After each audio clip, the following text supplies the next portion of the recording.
Hey everybody, it's Mr. Wagstaff. Cool stuff to talk about today.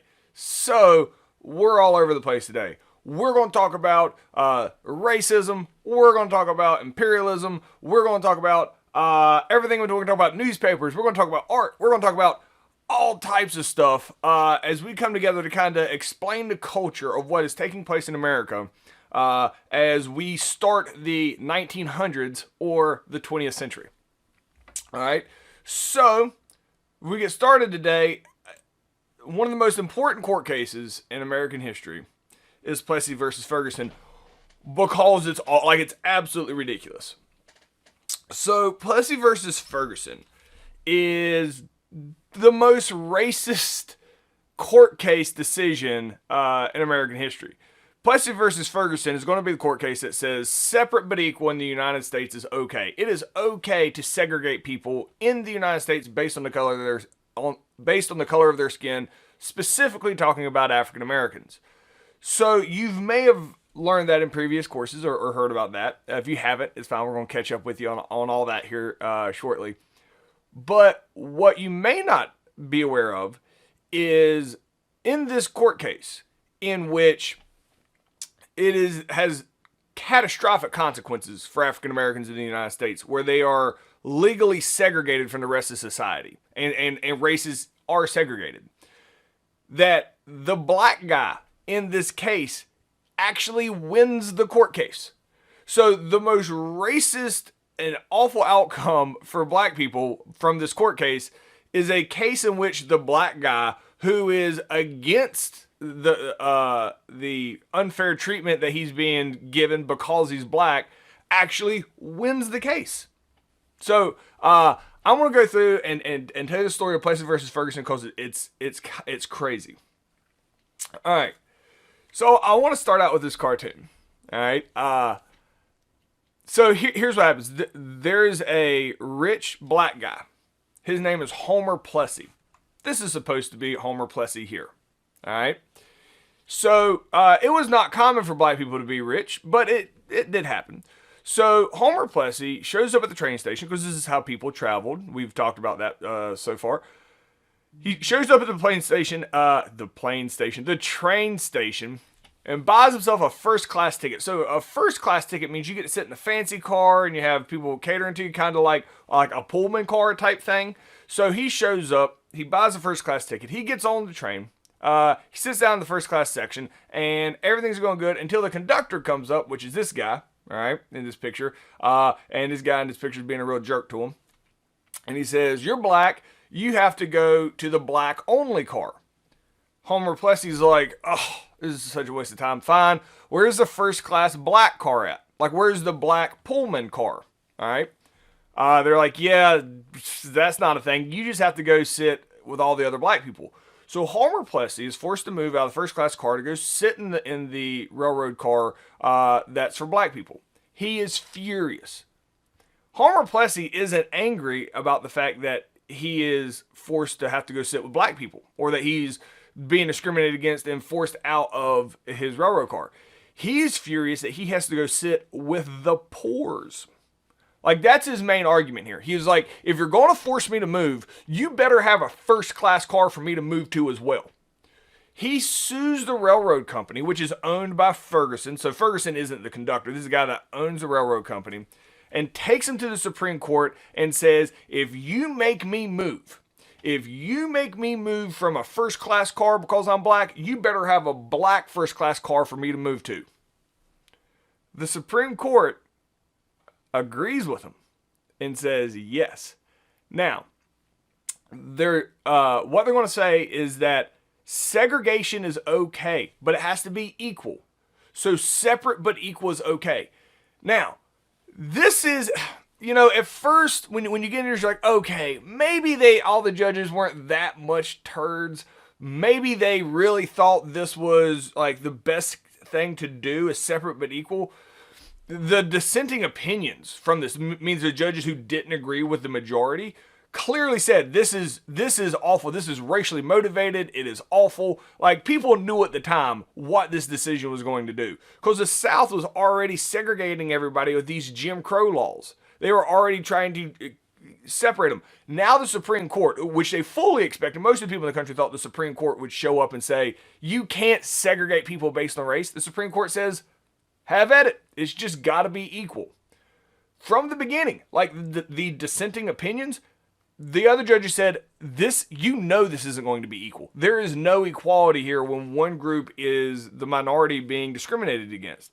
But that is the outcome of Plessy versus Ferguson. It completely legalizes segregation, and Homer Plessy won it. Now, I wanted to show you because that story makes a lot more sense when you see this picture of Homer Plessy. It's a black guy, suing white people. Was Homer Plessy black? Yes. Keep in mind, race is a thing that we have made up. Let me show you a picture of Homer Plessy. Here he is. Mr. Wax, that's two white guys. No, it's not. One of them is Homer Plessy and the other one's Ferguson, the guy he's suing. Which one do you think is Homer Plessy? I'll tell you which one the black guy is. This. This is Homer Plessy. This is the white guy who owns the railroad. You're like, Mr. Wax, if you got your pictures mixed up, that's clearly not a black guy. Homer Plessy is 1/8 black. He looks like a white guy. He probably doesn't still deal with the same racism day in and day out that most black people do. But he is technically black. 1/8 counts you as black legally in the United States at the time. That's how racist it was. Like, there's a 1/8. If you're 1/16, so if he married a white woman, which would be illegal, because you can't have interracial marriage. I don't know what happens when you're an interracial person yourself, but he would be considered black, so he could only marry black people. Like, these are laws that come out in the Jim Crow era. So while it's like, oh, the black guy won, it makes you wonder if the Supreme Court wasn't waiting for a case like this to, you know what, I can't be that subjective here in a survey course over why this worked out the way it does. But I do think it is very interesting that Homer Plessy is clearly appears to be a white guy. Now, my question is, how did the conductor come up and be like, you're black, when he clearly looks white? I don't know the answer to that. But so Plessy versus Ferguson is going to lead to widespread racism in the South, and it's going to be detrimental to black people. Now, what I want to show you some pictures here. When they legalize segregation, it means it is law to segregate, all right? It is very common that you see, whites only and things like that, because we reference that a lot in history. It is also illegal. Like, different sides of town. White and black people were now there in different sides of town, could not go to other sides of town. You could not go to different stores. If you're white, you legally could not go to a black only store. If you're black, you legally could not go to a white only store. Completely trying to segregate society. It clearly ends up being a way to subjugate black people into a inferior position. This is racially motivated. There is really no other argument that you can make. It is a racially motivated thing. So these are pictures of these are black. If you were white and you tried to go into this store, you would be arrested. Right? Now, this is where it's both equal. However, the poorest people in the South are black people. So when they have no contact and no business with the side of town that has money, it's a perpetual poverty machine. So clearly, the black side of town, because it doesn't matter if you had $1 million. If you're black, you cannot buy a house on the white side of town. It would be illegal. So it is a clear by law segregation of the races. Knowing black people don't have the money to pay for their own schools and stuff like that because it's paid for tax money, black people don't have the same jobs, they're not allowed the same opportunities as white people. It leads to poverty. It's a cycle which makes the black community and the things they have and the ability they have to succeed less than the white communities.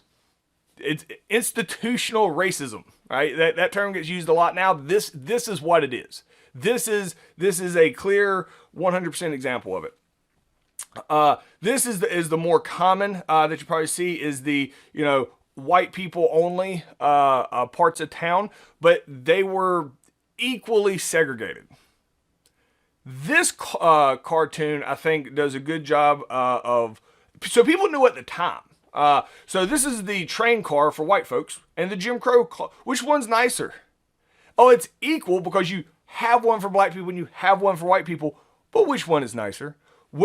So it wasn't real common for white people to want to go to the black only areas. It was more common for black people to want to go to the white only areas, but not only was it nicer, there's a lot of things that you can't get in the black only area that you could only get in the white only area, but you weren't allowed into those stores.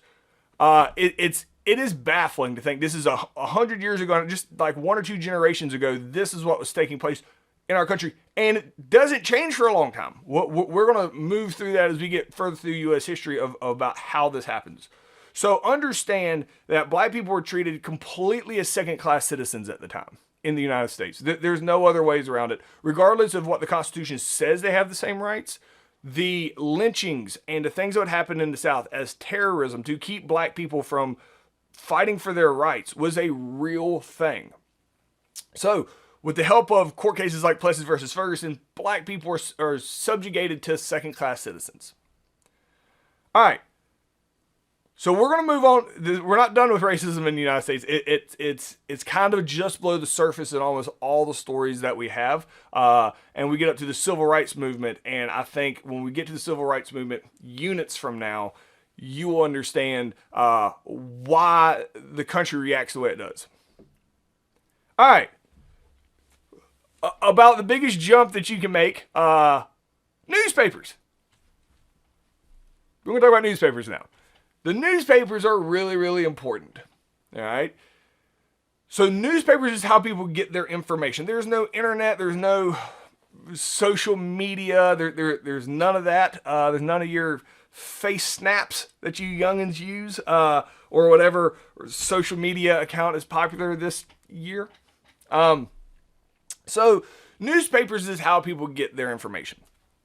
Now, most towns have a newspaper, a small newspaper. Here in Davie County, where I teach, it is the Enterprise. All right, comes out once a week, and it basically tells you everything that happens in the small town. It's cool. People gonna buy it every week because you want to know what's going on in your county. That's what you buy. Newspapers is one of the very few situations in which competition can be negative. This happens in New York in the late 1800s because in your small town, if there's just one newspaper, there's no reason to like try to get cutesy or whatever. You can just tell the facts. If Joe got a new tractor and that's the best thing that happened, talk about Joe getting a tractor. But if another newspaper opens up next door and you're competing for people who are going to buy it, because people probably aren't going to buy both newspapers, they have to try to figure out how in the world can they get people to buy their newspaper over the other guy. So here's what gets kind of touchy at the time is in New York, there's 2 competing newspapers that come out at the turn of the century. All right. There's one called the New York World and one called the New York Morning Journal. Let's talk about the New York World first. This is the guy who founds it. His name is Joseph Pulitzer. That name might ring a bell for you. Maybe it does, maybe it doesn't, because there's a very famous prize every year, or award, called the Pulitzer Prize. The Pulitzer Prize is still given out every year, present day, to the best journalist in the country for that year. It is like an Oscar or a Grammy or whatever. It is the biggest. Well, you're a Pulitzer Prize winning journalist or author. Like that you've reached the mountaintop. Since like the most prestigious award for writers or journalists comes named after this guy, Joseph Pulitzer, he's not really a bad guy. He does a lot of good things for journalism. Now, he's the guy who is in charge of the New York World. All right. So the New York World, this is Joseph Pulitzer. He has to figure out a way to compete with the other newspapers in New York. So here's some of the things that Joseph Pulitzer creates in his newspaper that's pretty awesome. So he creates basically an entire Sunday edition. All right. So on Sundays, papers are a lot bigger. There's a whole bunch more stuff in the newspapers. Why is that? People don't work on Sundays, so they have more time to read. So he makes a bigger Sunday edition, and he charges more for it, and people buy it. Still present day, Sunday papers. This is where you get your coupons, and there's a bigger Sunday edition on Sundays for newspapers, started by Joseph Pulitzer. Joseph Pulitzer created an entire section for women. All right, so which is half the population, and women read. So having an entire women's section, he basically doubles, in his mind, doubles the amount of people that will purchase his paper. He's the guy that adds comics, little comic strips in the newspapers, which is still common in print newspapers today. He also adds a sports section, an entire section to talk about sports. Joseph Pulitzer is in large part responsible for the birth of professional sports as we know it. Because if you lived in New York and you wanted to go see a Yankees baseball game, you had to go see a Yankees baseball game. Now, not only can you see what the score is in the paper the next day if you didn't go to the game, but there's write-ups on it and people talking about it and discussing it, and you feel like you're part of the action, that you understand what's going on with the team, and you're more likely to go see more games because you feel like you're keeping up with the team. The sports section really has people connect to sports teams in their city, which is going to really grow into the professional sports situation that we know today. Now, he also is very clear. He's like, we're going to focus on sin, sex, and sensation. All right. So basically, if it's something crazy, let's talk about it. We're not going to lie. We're not going to make anything up. But like, here's a front page. Is this woman jumped off a bridge, off the Brooklyn Bridge, and survived? That makes the front page. Why? Is it that important? Does it really change anything? No. But do you want to know why she did it? How she survived? Like, everybody dies. How'd she survive? Like what's she doing now? Is she going to do it again? I don't know. That is the type of stuff that makes his newspaper. All right. And now all the politics and all the stuff that might be on page 2, but he's going to start with that attention grabber, that sin, sex, and sensation. The craziest thing that happens. Let's talk about it. So Joseph Pulitzer, he's not a liar. He's not going to make anything up, but he is going to focus on the craziest stuff that happens. So let's switch over to, and for the sake of a survey course, we're going to call this his nemesis. The complete opposite of Joseph Pulitzer, other than the fact that he's a successful newspaper guy, is William Randolph Hearst. So this is the same guy. He was around for a really long time. William Randolph Hearst has the New York Morning Journal. He has to compete with Joseph Pulitzer. So what does he do? He just makes junk up. Let's just make it up. Who cares if it's true or not? What are they going to do? Google it? I'm their only source of information. They're going to believe it. So to compete with it, if it's a slow news day, they just make stuff up. They fill their papers with like hypnotism and stuff. He literally convinced the American public that we had conquered Mars. So we've been there, we fought them Martians, and we won. Like, how'd you get there? Don't ask questions.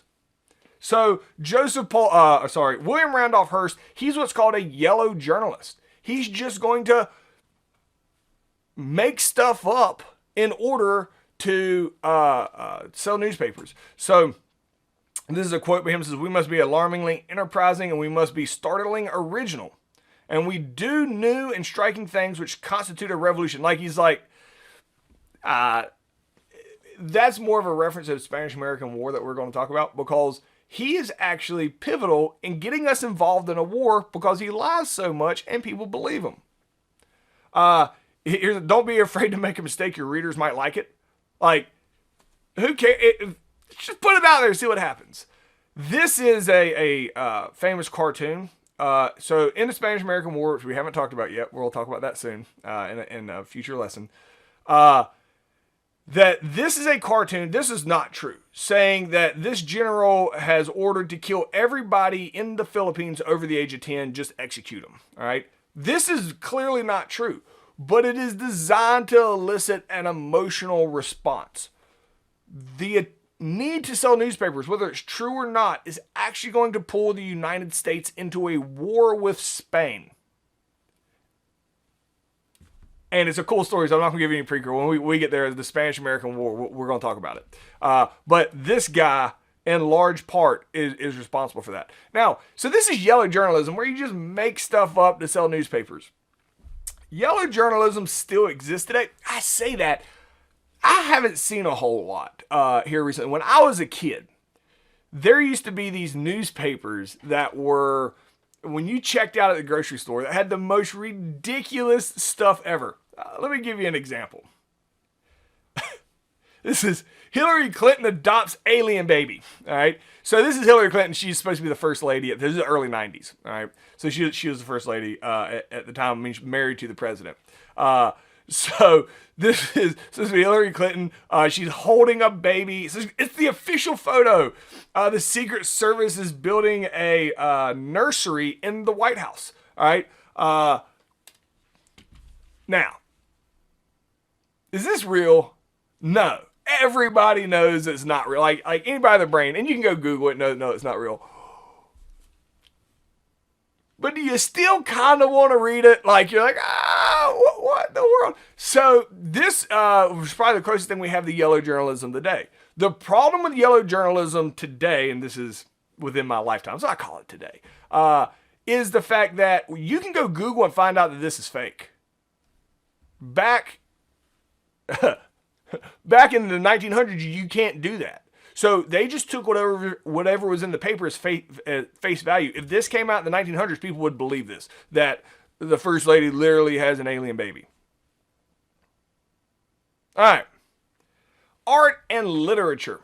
Now, we have mentioned this before, so it is a little bit of a precursor. I'm not going to spend a bunch of time on it, but it is important to understand at this time period, there is a style of art, all right, in which America paints landscapes. We created this, apparently. Apparently before us, people didn't create landscapes or painted them. So the Hudson River School, it is not a school building. This is a group of guys in the Hudson River Valley that all painted very similar stuff. I got a picture here. This is some of the pictures from the Hudson River School.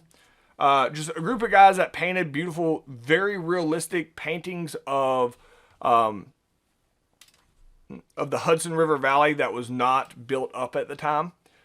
So they were called the Hudson River School just because they all painted in the same region. What makes American art different is that we paint like super hyper realistic pictures, like an HD photograph almost today is how we would describe these. That's not what other countries did. In Europe, they painted a lot of people and abstract and tried to paint ideas, which gets really weird and stuff. America took very literal, very clear, hyper-realistic paintings of landscapes, and it became an American-style art, which is really crazy to me that we had American-style art. There's another guy, Mark Twain. Now, we actually already mentioned Mark Twain, and we talked about him coining the term the Gilded Age, because he was already wealthy, and he could stand up to Rockefeller and all them and talk trash, and they couldn't do anything about it. The reason he is famous is he wrote these books, like Mark Twain, Tom Sawyer, The Adventures of Huckleberry Finn, super famous. It was standard reading. It's about middle school level reading ability, and people loved reading them. Super famous, and they're really good books. You probably have never read one. By about the 1970s or 80s, they started saying, yeah, we're going to have to not put those books in the school libraries anymore because kids used to read them all the time. And here's why. Now, if I called you a jerk, if I was joking around with you, I'm like, you're a jerk, and you'd be like, Mr. Wagner, you're a jerk, right? Is calling each other a jerk nice? No. That's a disrespectful term. All right? But are we going to fight each other to the death over it? No. Not if we're friends, and we know, like, it's just like a good-natured ribbing. It's what guys do, more so than girls, typically. But that's what guys do. They just talk trash to each other, right? Here's why Tom Sawyer and Huckleberry Finn aren't really in schools anymore. First off, it's written about a middle school reading ability. So you're looking at 6th to 8th graders to market this to. The main characters, Tom Sawyer and Huckleberry Finn, are kids about 12 years old, all right, white kids, Well, since they're so young, they have to have an adult go with them on their adventures and all the crazy stuff that they do. Well, a lot of times who they take with them is a ex-slave, all right, who's an older black guy. They argue all the time. That's just there, and they talk trash to each other. The problem is, the word they use to call him, they don't call him a jerk. They drop the N-word at him all the time in the books. Now, in the late 1800s, the N-word has never been appropriate. It has always been a divisive and a demeaning word. But the word has gotten worse as we move on and understand the context of it and all that. When Mark Twain wrote the books, all right, he is using that term, not as a positive term, but like calling somebody a jerk. Because when he wrote it in the late 1800s, that's what it was. It was a derogatory term. It was like calling somebody a jerk. But as that word got more intense as time goes on, there is not enough money in the world for me to ever actually say it. Never, just not ever, for any possible reason. I ain't gonna sing it in a song. Nothing. Never. Just absolutely not. All right. You can't have that word in kids' books, and you can't change it because it's copyright. So, because the context of that word has changed over time, it has been removed from libraries because it ain't worth trying to explain that to 6th and 7th. You're like, oh, Tom Sawyer called his buddy, and you're like, oh, what?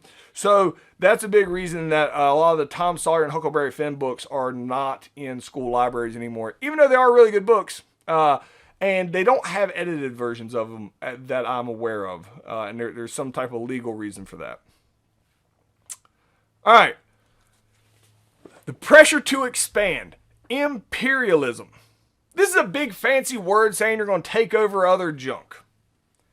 I'm going to use this cartoon here to explain to you imperialism. This is England. It literally says England. Well, England, big powerful country, they're going to start taking over other countries. You can see like Canada, Ireland, Jamaica, New Zealand, Malta, Cyprus. They take over these other countries because they have something that they want. Set up colonies. Somehow they're making money off of them. So imperialism is when a strong country takes over weaker countries. Now, there are a handful of reasons for taking over other countries. You have militaristic factors. Like if you wanted a military base somewhere, you could take it over. Natural resources is really common. If they have natural resources, take them over, and everything's going to be all right. What ends up being crazy is the racial motivation behind it. So countries don't feel bad taking over other countries. This is one of the just most shocking, racist, and the most core, true term racism as the justification of why it's okay for Europe and America, as we're getting ready to start talking about, to become imperialist and take over other countries. Countries that have fully functioning governments. How is that okay? Here's our rationalization, is this cartoon. Look, this is Cuba. These are other countries that America will start taking over. Look at, they are treated as, if they're not white, they are treated as an inferior savage beast.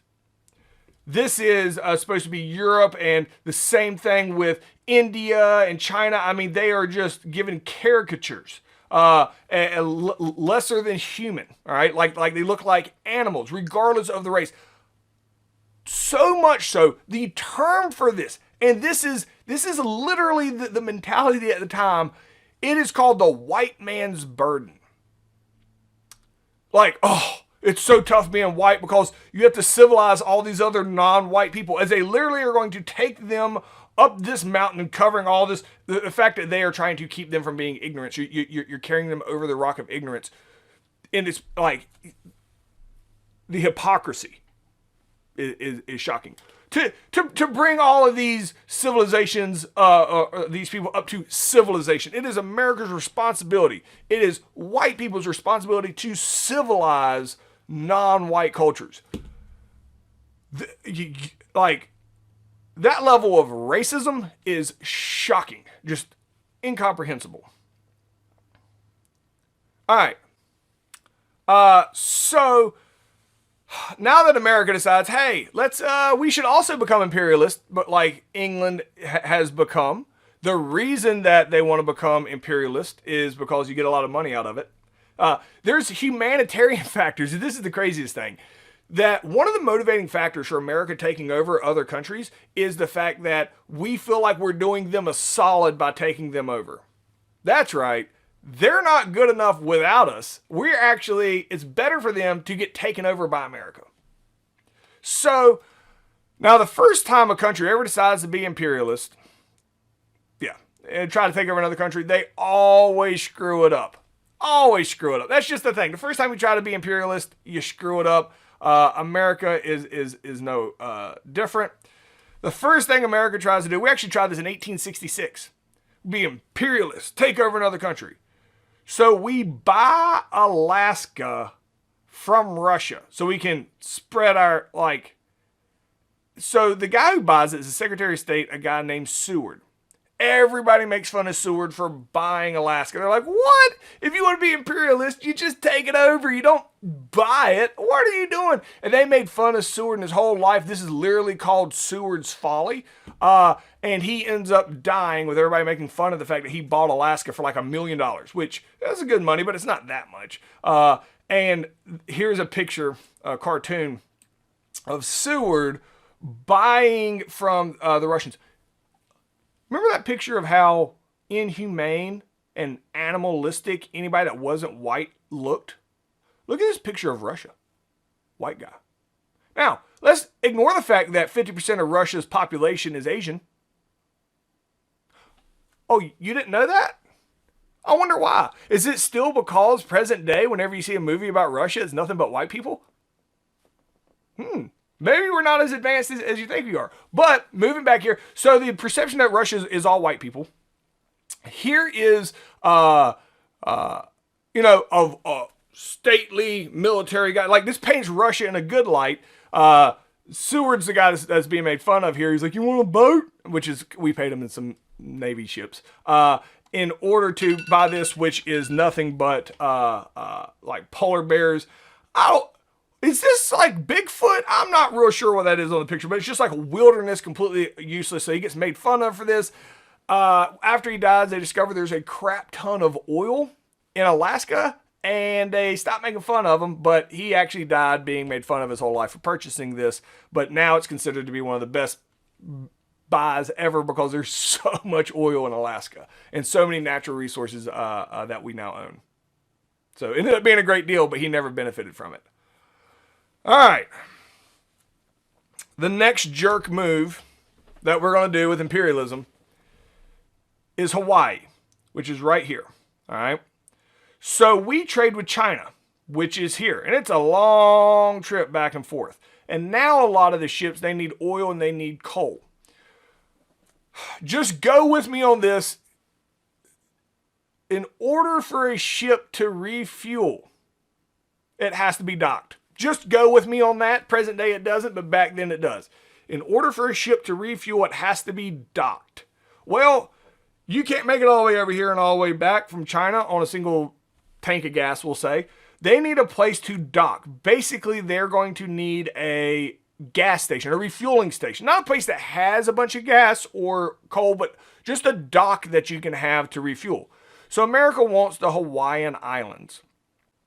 All right. Because we can go to Hawaii, we can refuel, go back and forth to China. So we want the Hawaiian Islands basically as a gas station. Not that Hawaii has any gas, but we can bring the gas in. We just need a place to dock and have the ship steal so it can refuel. All right. So America wants Hawaii. The problem is that Hawaii has a fully functioning government. Fully functioning government. With a monarch, and they're very proud people. How do you think America feels about that? We don't care. Are they white? No. Not in our minds. Race is a completely made up concept anyway. But in our minds, nah. So we're just going to go mess them up. The Queen is a really interesting and messed up story. And I wish I had more time to talk about it. The queen is Queen Liliuokalani. You don't need to try to pronounce that. All right. So Queen Liliuokalani, this is a picture of Queen Liliuokalani. This is how people in Hawaii view Queen Liliuokalani. This is a picture of how America views Queen Liliuokalani. Just dehumanize her. Just make her look like an animal. So that you can dehumanize her, so you can justify taking her entire society. America, complicated story, simplified. We roll up with our military, we bow up to Queen Liliuokalani, and we say, give us the island or we're going to shoot you. Queen Liliuokalani, to her credit, realizes that Hawaii cannot stand up to the United States and reluctantly has to give up her throne, her entire civilization to the Americans so that the Americans don't come in and kill everybody. Had she wanted to fight, the Hawaiian people would have fought. They would have lost because the American military power is superior. But present day, so Hawaii, present day, is a state of the United States. If you go to Hawaii, there is still resentment to America on some of the outer islands, and rightfully so, because they had a fully functioning, they weren't struggling. They were fine. And America just showed up with our military and just took their entire civilization from them because we wanted them as a gas station. So this is kind of where America is. At this time, we're super into imperialism. We're aggressive. We're racist and proud of it. And it gets, stories get crazier.